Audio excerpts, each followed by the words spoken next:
નમસ્કાર મિત્રો, સ્વાગત છે તમારું મારી YouTube channel Mehul Mavani education and culture.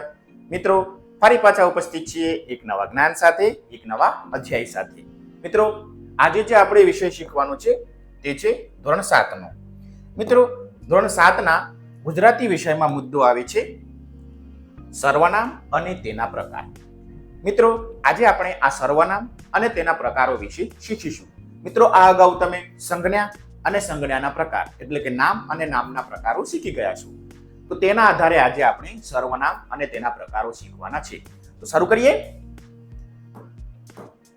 મિત્રો, મનમાં પ્રશ્ન થાય કે સર્વનામ એટલે શું? સર્વનામ કોને કહેવાય? પહેલા આપણે એ સમજી લઈએ, પછી તેના પ્રકારો સમજશું, જેથી કરીને આપણને પરીક્ષામાં ક્યારે પણ આવા પ્રશ્નો પૂછાય તો આપણે તેના ઉત્તરો વ્યવસ્થિત લખી શકીએ. તો જોતા જઈએ. તો સર્વનામ કોને કહેવાય? નામની જગ્યાએ જે પદનો ઉપયોગ કરવામાં આવે તેને સર્વનામ કહે છે. ફરીથી, નામની જગ્યાએ જે પદનો ઉપયોગ કરવામાં આવે તેને સર્વનામ કહે છે. બીજી ભાષામાં કહીએ તો નામ એટલે કે સંજ્ઞા, જેના પ્રકારો વિશે આપણે અગાઉના ધોરણોમાં શીખી ગયા છીએ. નામ એટલે સંજ્ઞાને બદલે વપરાતા પદને સર્વનામ કહે છે. મિત્રો, હવે તમને સર્વનામ વિશે ખ્યાલ આવી ગયો હશે કે નામને બદલે વપરાય, સંજ્ઞાના બદલે જે શબ્દ વાક્યમાં વપરાય તેને સર્વનામ કહેવાય. એક મિત્રો ઉદાહરણ જોઈ લઈએ, તમને આ સર્વનામનો મુદ્દો એકદમ સ્પષ્ટ થઈ જાય. અહીં એક નાનો ફકરો રજૂ કર્યો છે. મેહુલભાઈ શિક્ષક છે. મેહુલભાઈ ગુજરાતી ભણાવે છે. મેહુલભાઈની ભણાવવાની રીત સારી છે. મેહુલભાઈ વાત ઓછી કરે પણ કામ વધારે કરે છે. મેહુલભાઈનું ગામ નાનું છે. તો મિત્રો, અહીં તમે જોશો દરેક વાક્યમાં મેહુલભાઈ મેહુલભાઈ મેહુલભાઈ મેહુલભાઈ મેહુલભાઈ એ રીતના દરેક વાક્યમાં મેહુલભાઈ મેહુલભાઈ એમ સંજ્ઞા એટલે કે નામ આવે છે. હવે એક ફકરો એવો જોઈએ કે આપણે કેટલાક પદો મેહુલભાઈના બદલે વાપરેલા છે, એટલે કે સંજ્ઞાના બદલે વાપરેલા છે. જુઓ, મેહુલભાઈ શિક્ષક છે. મેહુલભાઈ શિક્ષક છે. તેઓ ગુજરાતી ભણાવે છે. અહીં મુદ્દો હતો મેહુલભાઈ ગુજરાતી ભણાવે છે. તેમની ભણાવવાની રીત સારી છે. મેહુલભાઈની ભણાવવાની રીત સારી હતી. તો મેહુલભાઈની જગ્યાએ આપણે શબ્દ વાપરી તેમની. આગળ, તેઓ વાત ઓછી કરે પણ કામ વધારે કરે. મેહુલભાઈ વાત ઓછી કરે પણ કામ વધારે કરે છે. મેહુલભાઈનું ગામ નાનું છે. તેમનું ગામ નાનું છે. તો મિત્રો, ઉપરના વાક્યમાં અને નીચેના વાક્યમાં તમે જોઈ શકો છો કે મેહુલભાઈની જગ્યાએ અહીં તેવો શબ્દ વાપરેલો છે. આ મેહુલભાઈની જગ્યાએ તેમની શબ્દ વાપરેલો છે. આ મેહુલભાઈની જગ્યાએ તેઓ શબ્દ વાપરેલું છે. અને આ મેહુલભાઈની જગ્યાએ તેમનું સર્વનામ શબ્દ વાપરેલો છે. સર્વનામ વાપરેલું છે. તો મિત્રો, તમે જોશો ઉપરના વાક્યોમાં તમને થોડો વાંચવાનો પણ કંટાળો આવશે, વાક્યો લાંબા પણ લાગશે, અને એક ને એક વ્યક્તિનું નામ એમના માટે જ લખાયું છે છતાંય ઘણી વખત આવે છે. તો મિત્રો, એના માટે કરીને આપણે ગુજરાતી ભાષામાં તેમનો, તેમની, તેઓ, તેઓના, તેઓના માટે એવા શબ્દો વાપરીએ છીએ. આમ સંજ્ઞાના બદલે એટલે કે નામના બદલે આપણે જે શબ્દો વાપર્યા, જે પદ વાપર્યું તેને આપણે સર્વનામ કહીએ છીએ. ક્લિયર? હવે તમને સર્વનામ સમજાઈ ગયું હશે કે સર્વનામ કોને કહેવાય. નામના બદલે વપરાય, સંજ્ઞાના બદલે જે પદ વપરાય, જે શબ્દ વપરાય, પદ શબ્દ ભારે લાગતો હોય તો જે શબ્દ વપરાય તેને સર્વનામ કહેવામાં આવે છે. તો મિત્રો, આ ફકરાના આધારે તમે સ્પષ્ટ સમજી શકો છો કે સર્વનામ કોને કહેવાય. હવે આગળ વધીએ. સર્વનામની કેટલીક લાક્ષણિકતાઓ જોઈ લઈએ. તો સર્વનામની લાક્ષણિકતાઓ આ પ્રમાણે છે. સર્વનામના ઉપયોગથી વાક્ય ટૂંકું અને સરળ બને છે. આપણે જ્યારે સર્વનામનો ઉપયોગ કરશું ત્યારે વાક્ય ટૂંકું થઈ જાય છે, સરળ થઈ જાય છે, સમજવામાં આપણને સહેલું રહે છે. બીજું, સર્વનામ કાં તો કર્તા અથવા કર્મ તરીકે આવતું હોય છે. પ્રશ્ન થાય વાક્યમાં સર્વનામ ક્યાં આવે? તો કાં તો કર્તાના સ્વરૂપમાં હોય અથવા તો કર્મના સ્વરૂપમાં હોય. આપણને ખબર છે વાક્યમાં કર્તા, કર્મ અને ક્રિયાપદ આ 3 પદો મોટે ભાગે આવતા હોય છે. આગળ, જ્યારે વાક્યમાં કોઈ એક જ વ્યક્તિ વિશે વાત કરવી હોય ત્યારે સર્વનામ ઉપયોગી છે. આપણે જોયું આગળના ફકરામાં કે મેહુલભાઈ વાળા ફકરામાં મેહુલભાઈ ઘડી ઘડી આવતું હતું, તેના બદલે આપણે કેટલાક શબ્દો વાપર્યા નવા, જેને આપણે સર્વનામ કહીએ છીએ. તો આમ વાક્યમાં કોઈ એક જ વ્યક્તિ વિશે વાત કરવાની હોય ત્યારે સર્વનામ આવે છે. ઘણી વખત એક જ વાક્યમાં તે જ વ્યક્તિ વિશે વાત કરવાની હોય ત્યારે પણ સર્વનામ આવે છે. આપણે હવે તે બધું જોતા જઈએ. તો સર્વનામ, તેની લાક્ષણિકતાઓ. હવે આગળ વધીએ. હવે જોઈએ મિત્રો સર્વનામના પ્રકાર કેટલા. આપણા પાઠ્યપુસ્તકમાં કુલ 6 પ્રકાર આપેલા છે, પરંતુ અહીં આપણે વ્યાકરણની દ્રષ્ટિએ મુદ્દો તૈયાર કરેલો છે, એટલા માટે 7મો પ્રકાર પણ છે. તો કયા કયા સર્વનામના પ્રકારો છે? એક તો પુરુષવાચક સર્વનામ, પ્રશ્નવાચક સર્વનામ, દર્શક સર્વનામ, સંબંધવાચક સર્વનામ અથવા સાપેક્ષ સર્વનામ પણ કહે છે, અનિશ્ચિત સર્વનામ, સ્વવાચક સર્વનામ અથવા તો નિજવાચક સર્વનામ, અને 7મું છે અન્યોન્ય, ફરીથી અન્યોન્યવાચક સર્વનામ. તો મિત્રો આ રીતે સર્વનામના કુલ 7 પ્રકારો છે. આપણને આપણા ધોરણ 7ના પાઠ્યપુસ્તકમાં કુલ 6 પ્રકાર આપેલા છે, પરંતુ વ્યાકરણની દ્રષ્ટિએ આપણે કુલ 7 પ્રકારો પડે છે. પરીક્ષામાં આ પ્રકાર આવશે નહીં તમારા માટે, પરંતુ બાકીના 6 પ્રકારો આપણે શીખી લઈએ, અને આ બધા પ્રકારો તમને આપણી આ પરીક્ષામાં તો કામ જ લાગશે. જોડે જોડે જ્યારે બાહ્ય પરીક્ષાઓ, કોમ્પિટિટિવ એક્ઝામ આપશો ત્યારે પણ આ બધા સર્વનામ અને તેના પ્રકારો વિશે જો તમને જાણકારી હશે તો તમે તે મુદ્દાઓને ઝડપથી ક્લિયર કરી શકશો. તો આ સર્વનામના 7 પ્રકાર. હવે એક એક સર્વનામના પ્રકાર, તેમાં કયા કયા સર્વનામ આવે તે જોતા જઈએ. તો મિત્રો પહેલો પ્રકાર જોયો તો આપણે પુરુષવાચક સર્વનામ. કોને કહેવાય તે જોઈ લઈએ. હું, અમે, તું, તમે, આપ, તે, તેઓ, મેં, મને, તને, અમને, તેઓએ વગેરે પુરુષવાચક સર્વનામ છે. પુરુષવાચક સર્વનામના 3 પ્રકાર પાડી શકાય છે. એક પહેલો પુરુષ સર્વનામ, બીજો પુરુષ સર્વનામ અને ત્રીજો પુરુષ સર્વનામ. આમ આ ત્રણેય પુરુષ માટે વપરાતા સર્વનામોને પુરુષવાચક સર્વનામ કહે છે. તમે ઉપર જોયું, હું, અમે, તું, તમે, આપ, તે, આવા જે સર્વનામો આવતા હોય છે તો તેવા સર્વનામોને પુરુષવાચક સર્વનામ કહે છે. પરંતુ તેના પણ 3 પ્રકાર છે. પહેલો પુરુષ એટલે કે હું જો વાક્ય બોલતો હોઉં તો હું. બીજો પુરુષ એટલે કે મારી સામે વાળો જે વ્યક્તિ છે તે. અને ત્રીજો પુરુષ જે વ્યક્તિ અહીં નથી તે. 2 જણા વાતો કરતા હોય, કોઈ ત્રીજા જ વ્યક્તિની વાતો કરતા હોય, જે તે સ્થળે હાજર નથી તેવો પુરુષ, તેવો વ્યક્તિ, એટલે કહેશું આપણે ત્રીજો પુરુષ. તો આમ સર્વનામના જે પુરુષવાચક સર્વનામ છે તેના 3 પ્રકાર પડે છે. હવે મિત્રો આ 3 પ્રકારોને આપણે સમજતા જઈએ. પહેલો પ્રકાર હતો પહેલો પુરુષ સર્વનામ. તો તેમાં એક વચનમાં મિત્રો કયા કયા આવશે? હું, મેં, મને અને મારું.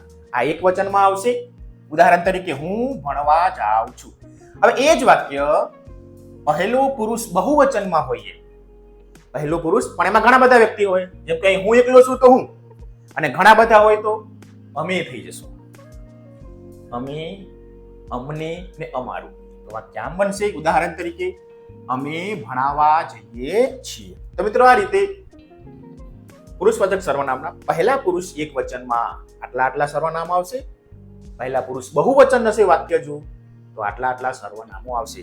તમે જેમ જેમ મહાવરો કરશો તેમ તેમ મિત્રો આ મુદ્દો ક્લિયર થતો જશે. હવે બીજો પુરુષ જોઈ લઈએ. બીજો પુરુષ એમાં એક વચનમાં તું, મારી સામે ઊભો છે તે વ્યક્તિ. ઉદાહરણ તરીકે તું બજાર ક્યારે જવાનું? સામેવાળો વ્યક્તિ હતો, એને પ્રશ્ન પૂછું તું બજાર ક્યારે જવાનું? તો આમાં તું છે એ સામેવાળા વ્યક્તિ માટે વાપર્યું છે. એનું નામ તો હશે મહેશ, રમેશ, પરેશ જે હશે તે, પરંતુ એના માટે મેં શબ્દ વાપર્યો તું, તો આપણે તેને કહીશું સર્વનામ.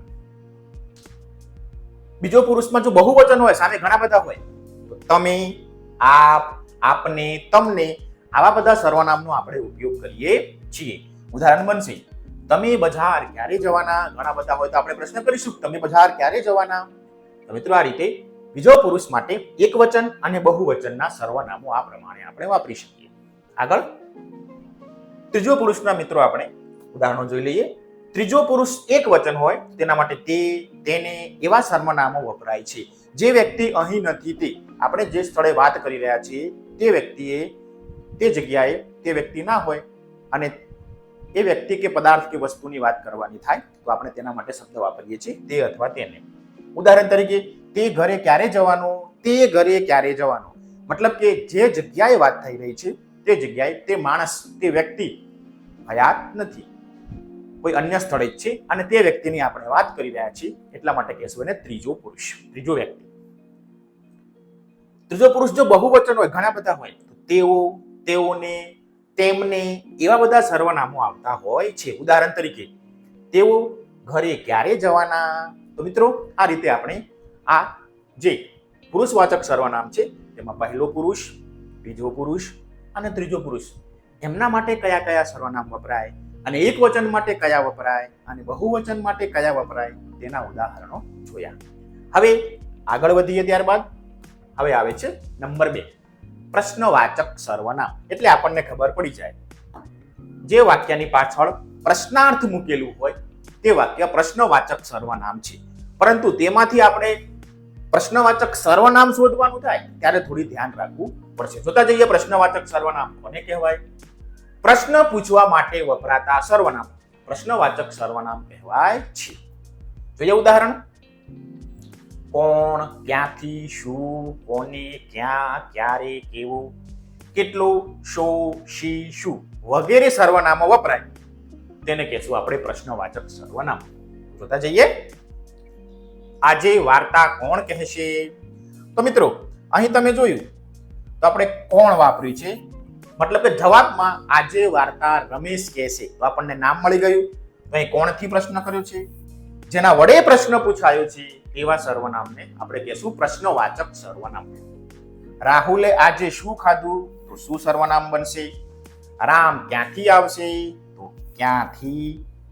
વરસાદ કેવો પડ્યો તો કેવું. આપણા રાજ્યનું નામ શું. મિત્રો આ જે સર્વનામો છે જેનો ઉત્તર આપણને નામ મળશે એટલે કે સંજ્ઞા મળશે તેવા સર્વનામોને પ્રશ્નવાચક સર્વનામ કહીએ છીએ. પાછળ જો દરેક વાક્યની પાછળ પ્રશ્ન આવે છે. ક્લિયર. તો મિત્રો તમને પ્રશ્નવાચક સર્વનામ શોધવામાં હવે લગભગ તકલીફ પડશે નહીં. તમને એ મુદ્દો સમજાઈ ગયો હશે. ચલો હવે આગળ વધીએ. ત્યારબાદ ત્રીજો પ્રકાર જોઈએ. ત્રીજો સર્વનામ છે દર્શક સર્વનામ, બતાવે છે. સૌપ્રથમ આપણે તેની વ્યાખ્યા સંકલ્પના જોઈ લઈએ. જે સર્વનામ પાસેની કે દૂરની વસ્તુ કે વ્યક્તિને દર્શાવવા માટે વપરાય છે તેને દર્શક સર્વનામ કહે છે. કાં તો વસ્તુ પાસે હોય, કાં તો વસ્તુ દૂર હોય, કાં તો તે વ્યક્તિ હોય, કાં તો તે વસ્તુ હોય. એમના માટે જે સર્વનામ વપરાય તેને કહેશું આપણે દર્શક સર્વનામ, બતાવવા માટે વપરાય. કયા કયા?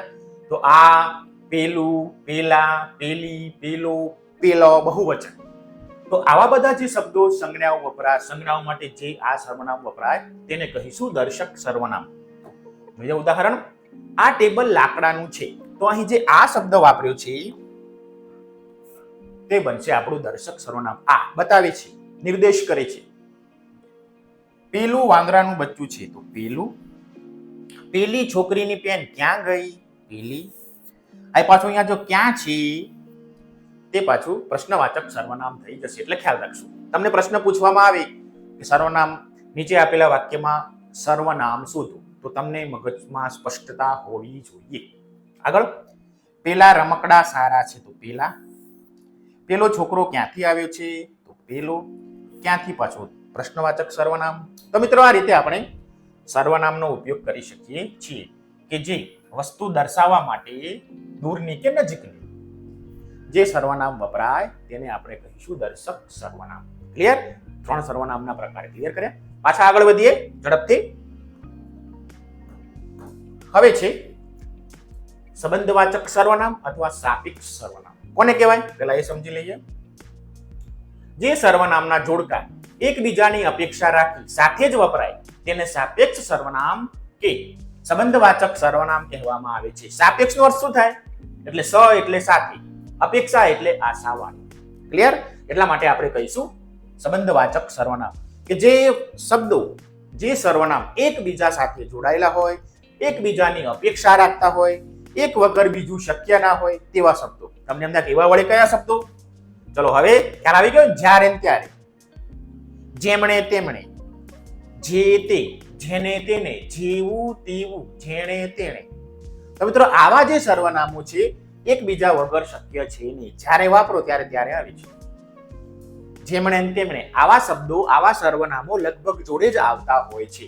એટલે એકબીજાની અપેક્ષા રાખે છે, એકબીજા વગર શક્ય નથી. આશા રાખે જોડાયેલા હોય, એટલા માટે તેને સંબંધવાચક સર્વનામ અથવા સાપેક્ષ સર્વનામ કહીશું. જોઈએ ઉદાહરણ. જ્યારે વરસાદ પડશે ત્યારે નદીમાં પાણી આવશે. જ્યારે ને ત્યારે. જેમને આવડે તેમણે જવાબ આપવો. તો જેમણે અને તેમણે. જે મહેનત કરશે તે ફળ પામશે. જે અને તે. જેને રામ રાખે તેને કોણ ચાખે. જેવું વાવશો તેવું લણશો. મિત્રો જેવું અને તેવું. તો મિત્રો આ રીતે આ સર્વનામને આપણે સંબંધવાચક સર્વનામ અથવા સાપેક્ષ સર્વનામ કહીશું. આગળ વધીએ. પાંચમો પ્રકાર જોઈએ. પાંચમો પ્રકાર છે મિત્રો અનિશ્ચિત સર્વનામ, કે જેમાં કોઈ નક્કી છે નહીં, નિશ્ચિત વગરના હોય તેવા સર્વનામ. સૌપ્રથમ તેની વ્યાખ્યા સમજી લઈએ. જે સર્વનામ અનિશ્ચિત વ્યક્તિ કે પદાર્થ માટે વપરાય તેને અનિશ્ચિત સર્વનામ કહે છે. જેમાં વ્યક્તિ કે પદાર્થ સંખ્યા નક્કી ના હોય, કોણ હશે તે પણ નક્કી ના હોય જેના ઉત્તરમાં, તો તેને મિત્રો આપણે કહીશું અનિશ્ચિત સર્વનામ. તેવા સર્વનામો કયા કયા કે જે નક્કી ના હોય તેવા? કોઈ. કોઈક તો છે પણ કોઈ એ નક્કી છે ને અનિશ્ચિત છે. કોઈક અનિશ્ચિત સર્વનામ. ફલાણું અનિશ્ચિત સર્વનામ. કેટલુંક છે ખરું પણ કેટલુંક એ નક્કી વગરનું છે માટે અનિશ્ચિત સર્વનામ. કેટલાક, બધા. બધા એટલે કેટલા? સંખ્યા નક્કી નથી માટે અનિશ્ચિત સર્વનામ. અમુક, દરેક, કંઈક, થોડાક, કશુંક.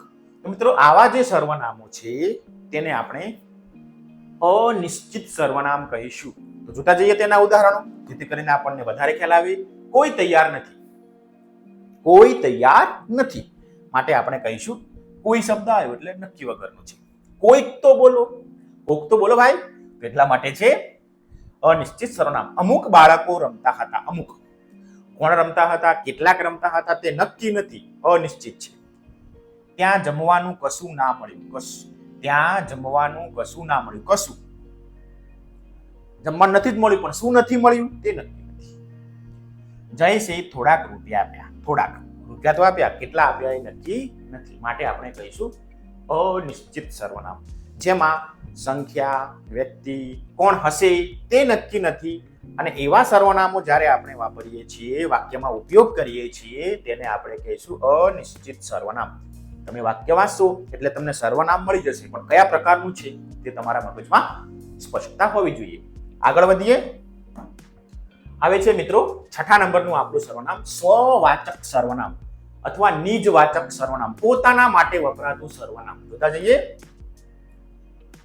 જે સર્વનામ નામ કે સર્વનામનો ભારપૂર્વક નિર્દેશ કરી પોતાનાપણાનો એટલે કે સ્વનો અર્થ દર્શાવે તેને સ્વવાચક સર્વનામ કહેવાય છે. જે સર્વનામ પોતાના ઉપર જ ઉપયોગમાં લેવાતું હોય, સાદી ભાષામાં કહું, તેને સ્વવાચક અથવા નિજવાચક સર્વનામ કહે છે. જોતા જઈએ. પોતે, જાતે, પંડે, ખુદ, નિજ વગેરે. સમજીએ વાક્ય દ્વારા, જેથી કરીને તમને સરળતા રહે. જયેશ પોતે ત્યાં હાજર હતો. જયેશ સંજ્ઞા તો છે જ. જયેશે પોતાના માટે શબ્દ વાપર્યો પોતે. તો જે સર્વનામ કે નામ કે સર્વનામનો ભારપૂર્વક નિર્દેશ કરતો હોય. પોતે શબ્દ છે કે જયેશનો ભારપૂર્વક નિર્દેશ કરે છે કે જયેશ ત્યાં હાજર હતો. ગાંધીજી દરેક કામ જાતે કરતા. તો મિત્રો અહીં સર્વનામ છે જાતે. અને કોના માટે વપરાયું છે? તો ગાંધીજી માટે. નામ અથવા સર્વનામ. નામ માટે વપરાય તો સર્વનામ માટે વપરાશે. અમે પંડે જ ભૂલ કરી.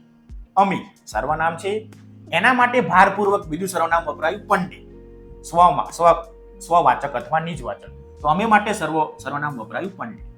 ક્લિયર? તો અમે પંડે જ ભૂલ કરી. ભગવાન નિજ મંદિર પધારશે. ભગવાન નામ છે અને તેના માટે સર્વનામ વપરાયું છે નિજ. તો આમ નામ અથવા સર્વનામ માટે જે સર્વનામ વપરાય તેને આપણે સ્વવાચક સર્વનામ કહીએ છીએ.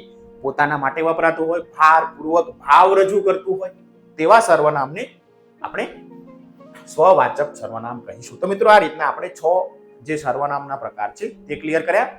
હજી આગળ વધીએ. એક સર્વનામ છે અન્યોન્યવાચક સર્વનામ.